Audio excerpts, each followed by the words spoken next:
तो हमने कब बोला कि ओपीएस गलत है? ओपीएस हमने कभी बोला ही नहीं है उसके ऊपर कि ये गलत किया इन्होंने। बोला हम लोगों ने? कभी नहीं बोला हमने। कि अगर उनको लगता है उनकी गवर्नमेंट है तो उसके ऊपर कार्रवाई करेंगे अगर हमने कुछ इलीगल किया है। कि वो वहीं थे उन पार्टियों के अंदर बहस हुई तो उन्होंने कोशिश की कि ये लोग रुक जाएं, लेकिन उन्हीं के आदमी थे। अब वो क्यों नहीं रुके? वो एक बार बरगला करके उन्होंने वोट ले लिया है कुछ लोगों को, अब दोबारा लेना चाहते होंगे, लेकिन अब उनके झांसे में कोई आने वाला नहीं है कि कितनी ओपीएस मिल रही है, किसको कितनी पेंशन मिल रही है, किसके कितने मेडिकल बिल रिलीज हो रहे हैं, कितने को टाइमली तनख्वाह मिल रही है और कितना रोजगार हो गया जो 5 लाख रोजगार देने की बात की थी।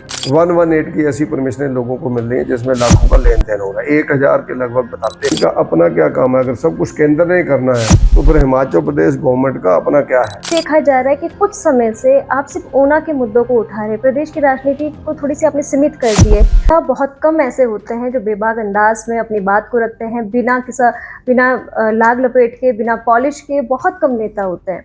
आज हमारे साथ एक ऐसे ही नेता हैं, ऊना सदर से विधायक सतपाल सिंह सत्ती जी हमारे साथ मौजूद है। बात करेंगे लॉ एंड ऑर्डर की, क्योंकि हाल ही में वहाँ पे गोलीकांड हुआ है। इसके साथ ही विधानसभा का सत्र चला हुआ है, शीतकालीन सत्र चल रहे हैं, तो इसको लेकर भी संबंधित सवाल हम सत्ती जी से करेंगे और उम्मीद करेंगे जैसा इनका अंदाज है जो सवाल हम करेंगे बेबाक तरीके से अपनी बात भी रखेंगे। सर, सबसे पहले तो आपका स्वागत है फर्स्ट वर्ड। धन्यवाद जी, बहुत बहुत धन्यवाद। सर, विपक्ष ने आज वॉकआउट किया सदन से ही। हम इस साक्षात्कार को शुरू करते हैं। क्या ऐसे कारण रहे, क्यों विपक्ष को जो है वॉकआउट करना पड़ा? कल भारतीय जनता पार्टी की ओर से नियम 67 के अंतर्गत पंचायतों के जो चुनाव हैं उनको क्यों टाला जा रहा है, उस पे चर्चा के लिए स्थगन प्रस्ताव दिया था, तो सरकार ने मंजूर किया और उसके ऊपर चर्चा हुई। और चर्चा में निकल करके ये आया है कि गवर्नमेंट बिना किसी कारण के उन चुनावों को टालना चाहती है। वो कभी हिमाचल में आपदा के नाम पर बात करते हैं कि आपदा आई है, उसमें अभी सुधार नहीं हुआ है, और कभी वो जो हिमाचल प्रदेश के अंदर डिजास्टर मैनेजमेंट एक्ट उन्होंने लगाया हुआ है उसके नाम लेकर के बात करते हैं, लेकिन उससे हम संतुष्ट नहीं हैं। हमारा ऐसा मानना है कि यही गवर्नमेंट राग लाप रही थी कि आपदा के बाद हम लोगों ने बहुत कुछ हिमाचल के अंदर कर दिया। सड़कों का मामला हो, पानी की स्कीमों का मामला हो, बिजली की व्यवस्था को ठीक करने का मामला हो, रास्ते, स्कूल, अन्य बिल्डिंग ठीक करने का मामला, सब कुछ ठीक है, ऐसा वो बोलते थे। लेकिन भारतीय जनता पार्टी और भारतीय जनता पार्टी के नेता सब लोग बोलते थे कि इसमें कोई ऐसा विशेष सुझाव नहीं हुआ, सुधार, और लोगों की बड़ी बुरी हालत है, दिक्कत है लोगों को। लेकिन जब कल चर्चा हुई तो चर्चा के अंदर उन्होंने खुद ही माना कि बहुत बुरी हालत है हिमाचल प्रदेश की, रास्ते बंद हैं, तो ऐसी स्थितियों में चुनाव नहीं हो सकता है। तो सुखविंदर सिंह सुक्खू जी ने, माननीय मुख्यमंत्री ने आज जवाब देना था, तो उनसे जवाब से हम संतुष्ट नहीं हुए कि ये बिल्कुल एक बहाना है चुनाव को टालने का। चुनाव तो हिमाचल प्रदेश के अंदर उस समय भी होते थे जब बहुत कम सड़कें थी। आज़ादी के बाद लगातार चुनाव हुए हैं। अब तो सड़कों की बहुत बड़ी तादाद भी बढ़ गई है, रास्ते भी पक्के हो गए हैं, और उनकी गवर्नमेंट के हिसाब से जैसा वो बोलते थे उन्होंने काफ़ी कुछ सुधार भी किया आपदा के अंदर जो चीज़ें गड़बड़ हुई है। तो क्यों चुनाव टाल रहे हैं जब उसके ऊपर वो ठीक उत्तर नहीं दे पाए? तो भारतीय जनता पार्टी ने वॉकआउट किया। सत्ती जी, सीएम ने तो सदन में ये भी कहा कि केंद्र से कोई मदद नहीं मिली है। पीएम मोदी जब हिमाचल आए थे तो 1500 करोड़ रुपए देने की बात की थी, और बीजेपी कह रही है कि मदद मिली है, और सीएम साहब ये कह रहे हैं कि हमें तथ्यों के साथ बताएं, आंकड़ों के साथ बताएं। आप क्या कहना चाहेंगे इस पर? देखो, ऐसा है, हिमाचल प्रदेश के अंदर इसमें कोई दो राय नहीं, बहुत बड़ा नुकसान हुआ। 3 साल से आपदा लगातार चली हुई है, बहुत सी जानें चली गई, बहुत लोग लापता हो गए, पशुधन का भी नुकसान हुआ, फसलों का भी नुकसान हुआ, मकान और दुकान और सब चीज़ों का नुकसान हुआ। उसके बीच गवर्नमेंट ने, हिमाचल गवर्नमेंट ने 4500 करोड़ रुपए के पैकेज की घोषणा की।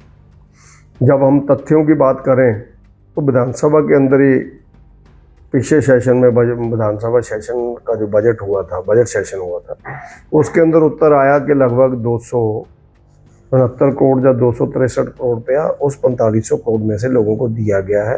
खर्च कितना हुआ उसका कोई पता नहीं है। तो हमारा ये कहना है कि पहला काम, हिमाचल प्रदेश के अंदर कोई दिक्कत आई है तो हिमाचल प्रदेश सरकार का है कि उसमें सुधार करे, उसके अंदर लोगों को राहत दे और लोगों के मकान, दुकान, पशु जो भी गए हैं उनके नुकसान की भरपाई करे। और उसके बाद केंद्र सरकार का आता है, तो केंद्र सरकार में भी पिछले 3 सालों के अंदर जो हिमाचल के अंदर बाढ़ के कारण नुकसान हुआ, लगभग 5,000 करोड़ रुपए से ज़्यादा रुपया केंद्र सरकार उसके लिए दे चुकी है, लेकिन इनके पास कोई हिसाब किताब नहीं है। हमारा आरोप है कि इस प्रदेश सरकार ने उस पैसे का दुरुपयोग किया जहां वो लोगों के हित में लगना चाहिए था। जिन लोगों ने अपना प्रियजन खोया है, जिन लोगों ने अपने पशुधन खोया है, जिन लोगों ने अपनी फसलें बर्बाद हुई है, जब उनके मकान बर्बाद, उनको पैसा मिलना चाहिए, लेकिन उन्होंने उस पैसे को डाइवर्ट करके अन्य चीज़ों के अंदर लगा दिया, कहीं तनख्वाह देने में लगा दिया, कहीं पेंशन देने में लगा दिया। तो इसलिए हमारा ये कहना है कि आप पैसे का दुरुपयोग कर रहे हैं, लेकिन फिर भी हमारा मानना है कि नरेंद्र मोदी जी ने जो 1500 करोड़ रुपए की घोषणा की वो पैसा आएगा, लेकिन जो उस पैसे को अपने अकाउंट के अंदर डलवाना चाहते हैं, जो हमें जानकारी है, जो ऐसी इनकी मंशा है। लेकिन केंद्र सरकार इनसे पूछ रही है कि आप ये बताओ कौन सी पुल, कौन सा पुली, कौन सी सड़क, कौन सी आपका पानी की स्कीमें खराब हुई, उसका टोटल एस्टीमेट दिल्ली भेजो, उसके बाद उसी स्कीम के अगेंस्ट उसी डिपार्टमेंट के अकाउंट में चला जाएगा, ताकि जो उसका दुरुपयोग ना करे। उसके कारण वो पैसा रुका हुआ है। पैसा मिलेगा और मिलना भी चाहिए, लेकिन दुरुपयोग करने के लिए केंद्र सरकार पैसा नहीं देगी इनको, जिसका ये बार बार राग लापते हैं। इनका अपना क्या काम है? अगर सब कुछ केंद्र ने करना है तो फिर हिमाचल प्रदेश गवर्नमेंट का अपना क्या है? यानी अपना उनकी क्या जिम्मेवारी है? तो उसके नाते हमारा मानना है कि पहले आप कुछ करके दिखाओ। केंद्र तो देगा ही, हम तो डिमांड करते हैं केंद्र से, हमने बोला भी है, हमारे नेतागण भी दिल्ली मिल करके आए, नड्डा जी हिमाचल प्रदेश में टूर करके गए, हिमाचल में जो केंद्रीय मंत्री हैं उनको मोदी जी ने भेजा कि कौन कौन सा नुकसान हुआ, एक बार खुद देखो जा करके, खुद मोदी जी आए, तो उसकी रिपोर्ट सारी गई है। वो पैसा आएगा, 1500 करोड़ से ज़्यादा भी आएगा, लेकिन उसका दुरुपयोग ना हो, शायद इसलिए केंद्र फूंक फूंक करके पैसा देने में कदम रख रहा है। सत्य जी, देखिए, विपक्ष ने लॉ एंड ऑर्डर को लेकर सत्ता पक्ष को घेरने की पूरी तैयारी की थी, लेकिन कल उल्टा हुआ। कल जो है कांग्रेस के विधायक बाहर आए और कहीं ना कहीं डिफ्यूज कर दिया। तो आपको नहीं लगता कि कमी रह गई, या क्या कहना चाहेंगे लॉ एंड ऑर्डर को लेकर? जो आपने सोचा था कि हमलावर रहेंगे, लेकिन विपक्ष को वो मंसूबे पे पानी फिर गया। नहीं, ऐसा नहीं है, क्योंकि कांग्रेस जो मुद्दे हैं उन मुद्दों से लोगों का ध्यान भटकाना चाहती है। कांग्रेस व्यक्तिगत बातों के ऊपर आ रही है, चंद लोगों की बातों के ऊपर आ रही है। जो लॉ एंड ऑर्डर के ऊपर चर्चा है वो अगले हफ्ते शायद लगेगी भी, क्योंकि वो भी बिजनेस के अंदर है। तो लॉ एंड ऑर्डर के ऊपर भारतीय जनता पार्टी के पास अनेकों ऐसे मुद्दे हैं जिसके माध्यम से हम लोग इस सरकार को पहले भी कटघरे के अंदर खड़ा करते रहे, क्योंकि जब से हिमाचल के अंदर कांग्रेस की गवर्नमेंट आई है तो प्रशासन के ऊपर कोई पकड़ इस गवर्नमेंट की नहीं है, और प्रशासन को अपने दबाव के अंदर चलाने की जो कोशिश करते हैं। और दूसरा, हिमाचल प्रदेश के अंदर भ्रष्टाचार, इलीगल माइनिंग, नशों का व्यापार और उसके साथ फरोतियों का मामला, और इलीगल माइनिंग के साथ साथ गुंडागर्दी चरम सीमा के ऊपर आज पहुंच गई है। आपने हिमाचल के अंदर अलग अलग जगहों के अंदर देखा, टूरिस्ट सीजन के अंदर टूरिस्ट आते हैं, आए, स्वागत है उनका, क्योंकि हमारी टूरिस्ट प्लेस है, सुंदर प्रदेश हमारा है, हमारा उसमें बिजनेस भी चलता है। लेकिन उसके अंदर सरकार नाम की कोई चीज़ ही नहीं है, कोई डर ही नहीं है, क्योंकि जो बाहर से लोग आते हैं वो वहाँ अलग अलग जगहों के ऊपर पिस्टल लहरा करके फायरिंग करते हैं, जहाँ हथियार दिखाते हैं लोगों को। उसी तरह से बिलासपुर के अंदर जो जिलाधीश महोदय का परिसर है, उस परिसर के अंदर गोलीबारी हुई, और उसके बाद वहाँ के पूर्व विधायक कांग्रेस के, उसके ऊपर घर के अंदर गोलीबारी हुई। और ऊना के अंदर आपने देखा पिछले 6 महीने के अंदर 2 व्यक्तियों की गोलीकांड में मौत हो गई। एक व्यक्ति को दुकान के अंदर कटिंग कराते हुए गोली मार के लोग भाग गए, और उसके बाद अभी दूसरा गोलीकांड तो 19 तारीख रात को 12 बजे कांग्रेस पार्टी के पूर्व विधायक सतपाल रजादा के जो रिजोर्ट है उनका, रजादा रिजोर्ट, उसके अंदर 2 टोलियों की लड़ाई हुई। उन टोलियों के अंदर 2 टोलियों की एक व्यक्ति की बड़ी दुखदाई मौत हो गई। नौजवान बच्चा है, जिनके परिवार का बच्चा चल गया, उनके ऊपर क्या गुजरी होगी, हम सब लोगों को उसका दुख है। लेकिन उसके साथ साथ दूसरी तरफ जो 2-3 व्यक्ति घायल हैं, उसमें से 2 व्यक्ति जिंदगी और मौत के बीच चंडीगढ़ पीजीआई में जूझ रहे हैं, और चौथे व्यक्ति ने अपना इलाज प्राइवेट हॉस्पिटल में पंजाब में करवा रहे हैं। हमारा मूल प्रश्न ये है कि उस होटल के अंदर इस तरह की पार्टियां क्यों होती थी, और अगर पार्टी है, जन्मदिन है, तो उसके अंदर तलवारें, उसके अंदर पिस्टल जे लेकर के आने की क्या जरूरत है? पूर्व विधायक का होटल है, कोई डर ही नहीं है जनी। उसके कारण मेरा आरोप है कि ऐसी घटनाओं के अंदर पूर्व विधायक की शाबाशी वाहवाही उनको ले डूबी, ऐसे लोगों को और परिवारों को ऊपर आज विपत्ति आ गई है। सत्यजीत, देखिए आपने वैश्यवृत्ति के भी आरोप लगाए। बीते दिनों सतपाल रायजादा ने कॉन्फ्रेंस किया, वो भी आप पे आरोप लगा रहे, किसी एसटीडी को सबलेट करने की बात की जा रही है, माइनिंग को लेकर, नशे को लेकर, हर तरह से देखिए आरोप प्रत्यारोप दोनों तरफ से। माइनिंग एक बहुत बड़ा मुद्दा है। देखिए आरोप सभी नेता लगाते हैं एक दूसरे पर, वो माइनिंग अवैध करने वाले, इन गतिविधियों में शामिल वो पकड़े क्यों नहीं जाते, कहाँ पे कमी रह जाती है? मेरा यही आपके ध्यान में मैं ला रहा हूँ। अब क्योंकि इन घटनाओं को मैं पिछले लगभग 2.5 साल से, क्योंकि 3 साल गवर्नमेंट को बने हुए हो गए, जब से ये बेहताशा बढ़ना शुरू हुई तो विधानसभा के अंदर और विधानसभा के बाहर मैंने हमेशा इन घटनाओं को उठाया। पहले तो इलीगल माइनिंग की बात करते थे हम लोग। 1 साल से ऊना के अंदर जो ये वेपन कल्चर आया, चिट्टा तो था ही, नशे का अन्य चीज़ें भी थी, इलीगल माइनिंग भी थी, लेकिन जो वहाँ पर चिट्टे के साथ साथ कट्टा संस्कृति आई, यानी इलीगल वेपन जो आए, उसको मैंने पिछले बजट सेशन में 25 का जो बजट सेशन हुआ हमारा, उसके अंदर मैंने विधानसभा के अंदर का अगर आप रिकॉर्ड चेक करेंगे तो मैंने मुख्यमंत्री जी को संबोधित करते हुए बोला था कि मुख्यमंत्री जी, अगर आपने ऊना को नहीं संभाला तो जो मैं बोल रहा हूँ, मैं चाहता हूँ कि ये सच ना हो, लेकिन ये सच साबित होगा कि वहाँ पर गैंगवार होगा और जिसमें नौजवानों की जान चल गई। मैंने आज से 9 महीने पहले विधानसभा के बजट सेशन के अंदर 2025 में बोला, लेकिन उसके ऊपर कोई कार्रवाई नहीं हुई, किसी ने वहाँ कोई सख्ती नहीं की। उल्टा जो प्रशासन ने कुछ ऐसे अवैध धंधे करने वाले लोगों को पकड़ा तो उस प्रशासन के जो पुलिस के अधिकारी थे उन्हीं की बदलियाँ कन्नौर तक हो गई, उनको भेज दिया गया। जब महतपुर के अंदर जुआ खेलते हुए लोगों से रात को 3:30 बजे SIU टीम ने 4,93,000 रुपया पकड़ा, तो उससे दूसरे दिन मैंने प्रेस कॉन्फ्रेंस की। मुझे पता था कि कांग्रेस का स्थानीय लीडर इन सारी घटनाओं में इन्वॉल्व है और उसकी इन सारी घटनाओं के अंदर लेन देन के अंदर हिस्सेदारियां हैं, ऐसा लोग बोलते हैं। तो उसके कारण मैंने दूसरे दिन प्रेस कॉन्फ्रेंस की कि अब इस सारी टीम को भंग कर दिया जाएगा, उनकी ट्रांसफ़र हो जाएगी। ये इतनी गवर्नमेंट, जिसको मैं कह सकता हूँ शायद बेशर्म शब्द इसके लिए बहुत बड़ा होगा, मेरी प्रेस कॉन्फ्रेंस के बावजूद भी इन्होंने भंग किया उसको। मैंने सतर्क किया कि ये भंग हो जाएगी, नहीं तो आदमी शर्म खा जाता है कि अब इन्होंने बोला तो नहीं करेंगे। और उसके बाद जो वहाँ DSP थे उनको आज रिकांग PO में लगाया, वहाँ से उठा करके 2 पुलिस के लोगों को सस्पेंड कर दिया, बाकी सारी SIU भंग कर दी। फिर जो नई SIU स्पेशल इन्वेस्टिगेशन यूनिट का गठन हुआ वो 2 महीने बाद फिर कर दिया। उस समय बयान क्या आया था कि इसकी SIU की ज़रूरत ही नहीं है, ऊना के अंदर सारी परिस्थितियाँ ठीक है। अब जिनको SIU के अंदर डाला वो खुद ही ऐसी बातों के अंदर इन्वॉल्व है, तो उसके कारण ये घटनाएं बढ़ती गई। घटनाएं बढ़ते बढ़ते जहाँ तक पहुँच गई कि एक शादी के अंदर गोली चल गई, व्यक्ति घायल हो गया, PJ चला गया, फिर कोई नहीं पकड़ा गया। एक व्यक्ति की किडनैपिंग हो गई तो कोई नहीं पकड़ा गया। और उसके बाद एक दुखदाई घटना रजादा होटल के अंदर हो गई, जिसके अंदर गैंगवार में लड़ाई झगड़े में एक व्यक्ति की मौत हो गई। तो मेरा ऐसा मानना है कि जो आज पूर्व विधायक जी जगह जगह के ऊपर बोल रहे हैं, जब वो इस सारे मकड़ जाल के अंदर फंस गए हैं तो अब वो ऐसी चीज़ें, जैसे मेरे आपने दुकान की बात की, आज से 20 साल पहले प्रोफेसर धूमल जी के समय पर जब मैं यूनिवर्सिटी से वापस गया था तो मैंने PCO और फोटोस्टेट की दुकान वहाँ पर खोल ली थी। उसके बाद 4-5 महीने के बाद, 4-5 साल के बाद मैं विधायक बन गया, तो उसको मैंने आगे व्यक्ति को दे दिया, अपने रिश्तेदारों को दिया कि आप चला लो, मैंने तो जहाँ चलाना नहीं है कुछ भी। उसका लगातार हम किराया दे रहे हैं, लगातार उसके एग्रीमेंट हो रहे हैं। 2 बार कांग्रेस की गवर्नमेंट भी आ गई।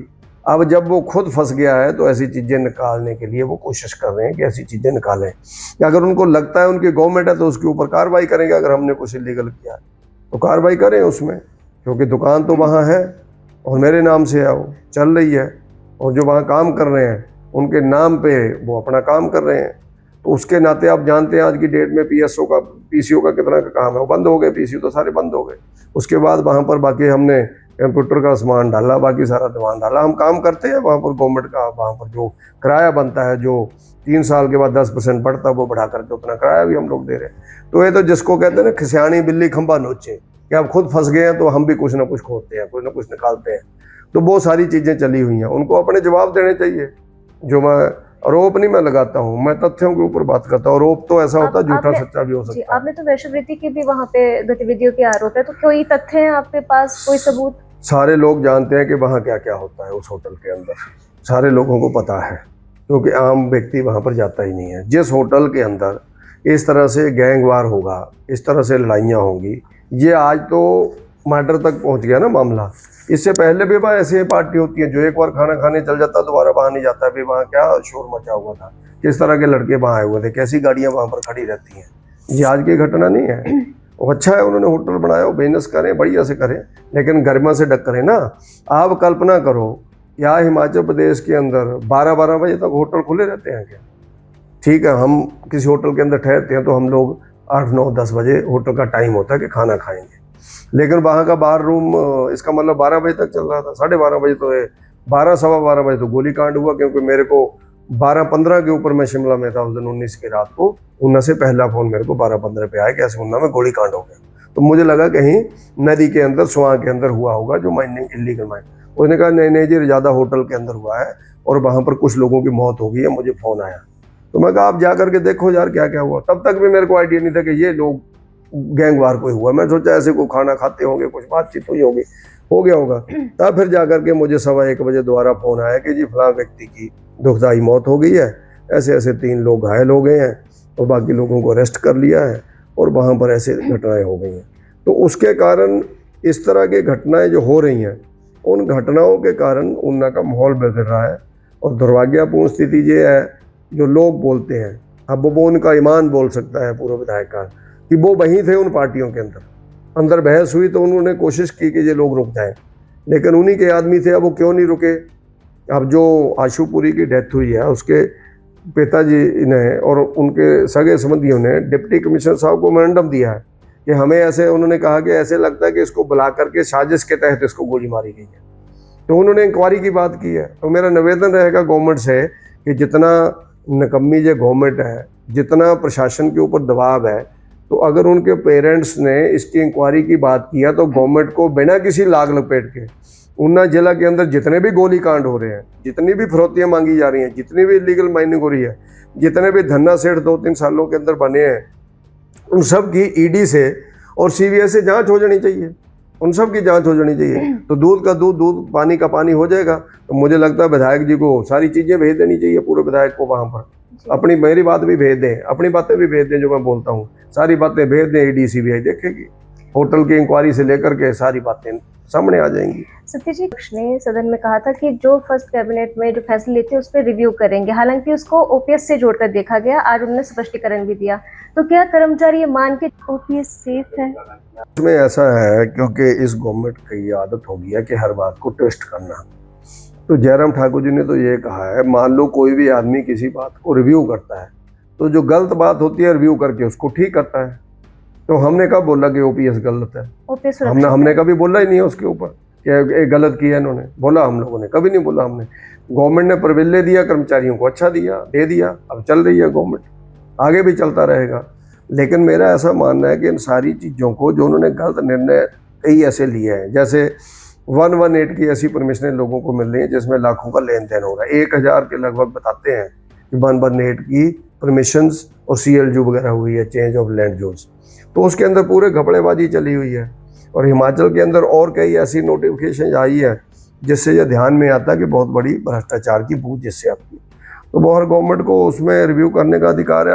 आज हमारी गवर्नमेंट नहीं है, कांग्रेस की गवर्नमेंट है। तो सुखविंदर सिंह सुक्खू जी को अगर कुछ लगता है जयराम ठाकुर जी के टाइम पर कुछ गलत हुआ तो उसका रिव्यू वो कर सकते हैं, उसका हम क्यों विरोध करेंगे? और हम अगर रिव्यू की बात कर रहे हैं तो कांग्रेस क्यों डर रही है? उनको क्या प्रॉब्लम है? कर्मचारी इसमें कहाँ से आ गए? हम तो निर्णयों की बात कर रहे हैं जो एंटी पब्लिक निर्णय होंगे, उसका हम लोग रिव्यू करेंगे। मतलब कर्मचारी मतलब बिना किसी चिंता के मान के चले कि ओपीएस सुरक्षित है। उसमें मुझे नहीं लगता उनको कोई ऐसी विषय को उठाने की जरूरत है। जहाँ तक मेरा ओपिनियन है, हमारी पार्टी का ओपिनियन है, ऐसा मुझे नहीं लगता। उनको एक बार बरगला करके उन्होंने वोट ले लिया है कुछ लोगों को, अब दोबारा लेना चाहते होंगे। लेकिन अब उनके झांसे में कोई आने वाला नहीं है। किसको कितनी ओपीएस मिल रही है, किसको कितनी पेंशन मिल रही है, किसके कितने मेडिकल बिल रिलीज हो रहे हैं, कितने को टाइमली तनख्वाह मिल रही है और कितना रोजगार हो गया। जो 5 लाख रोजगार देने की बात की थी वो सबके सामने है। वो तो आप ये देखेंगे तो ओपन एंड शट केस है कि सारी चीज़ें झूठ साबित हुई हैं कांग्रेस की। तो इसलिए वो तो उलझाना चाहते हैं, जैसे उनने पहले उलझा करके लोगों से वोटें ली, बरगला करके वोटें ली, फुसला करके वोटें ली। तो अब वो चाहते हैं कि दोबारा से कोई ना कोई ऐसी अफवाह फैलाई जाए, क्योंकि कांग्रेस पार्टी है ही अफवाहबाज पार्टी है, उनकी तो आदत है अफवाहें सत्य फैलाने जी, की। आखिरी सवाल, देखिए आप बीजेपी के तेज तर्रार नेता है, फायर ब्रांड नेता है, बतौर प्रदेश अध्यक्ष आपने बेहतरीन कार्य किया, लेकिन ये भी देखा जा रहा है कि कुछ समय से आप सिर्फ ऊना के मुद्दों को उठा रहे, प्रदेश की राजनीति को थोड़ी सी आपने सीमित कर दी है। कोई खास वजह है इसके पीछे? नहीं, ऐसा नहीं है। जो भी मुद्दा, कहीं का भी मुद्दा हो, क्योंकि ऊना में ज़्यादा ही गड़बड़ चली हुई है। ऊना के अंदर भयंकर जो अराजकता का माहौल चल रहा है हिमाचल के अंदर, जैसा मैंने बिलासपुर की घटना की आपके सामने बात की है, जहाँ हिमाचल के अंदर अन्य जगहों के अंदर जो फायरिंग हुई है, जहाँ अवैध हथियार लहरा करके लोग चले जाते हैं, तो उनके बारे में समय समय पर हम बोलते हैं। अब मैं ऊना का रहने वाला हूँ और ऊना की जो दुर्दशा कांग्रेस ने और कांग्रेस के स्थानीय नेताओं के कारण हुई है, जिस तरह वहाँ पर भ्रष्टाचार चरम सीमा के ऊपर है, हर क्षेत्र के अंदर, हर डिपार्टमेंट के अंदर अपने दलालों को बैठाया गया है, उन दलालों के माध्यम से पैसा इकट्ठा किया जाता है, और किस तरह से कांगड़ा बैंक से अपने लोन का 3 करोड़ 15 लाख रुपया पूर्व विधायक ने माफ़ करा लिया। अब उसके ऊपर तो मेरे को बोलना ही पड़ेगा। इसी तरह से ऊना के अंदर जो अन्य भ्रष्टाचार के केसेज हैं, वो चाहे मेडिकल फील्ड के अंदर है, वो चाहे RTO ऑफिस के अंदर है, MBI ऑफिस के अंदर है, ऐसी जो घटनाएं, जो दलाल रूपी लोग वहाँ पर बैठा दिए गए हैं। जैसा मैंने कहा कि जुआ खेलते हुए लोगों से 5-5 लाख रुपया पकड़ा, हिमाचल में कहीं नहीं पकड़ा गया, कहीं कोई रेड नहीं हुई है, और अगर कहीं होगी तो हम वहाँ का भी बोलेंगे। लेकिन ऊना सुर्खियों में इसलिए कि वहाँ पर 10 लाख से चली हुई फिरौतियों की डिमांड आज 5 करोड़ तक पहुँच गई है। तो ऊना के ऊपर ही फोकस करना पड़ेगा, क्योंकि बॉर्डर एरिया का हमारा ज़िला है। अगर इन बॉर्डर एरिया के अंदर से इतनी अराजकता अंदर आ जाएगी तो हमारा पहाड़ी प्रदेश, सुंदर प्रदेश और बिल्कुल शांत प्रदेश डिस्टर्ब हो जाएगा, तो हमारी जो विशेषता है वो ही खत्म हो जाएगी। उसके नाते मैं ऊना के ऊपर ज़्यादा बोलता हूँ। धन्यवाद सत्य जी, बहुत बहुत धन्यवाद। नमस्कार।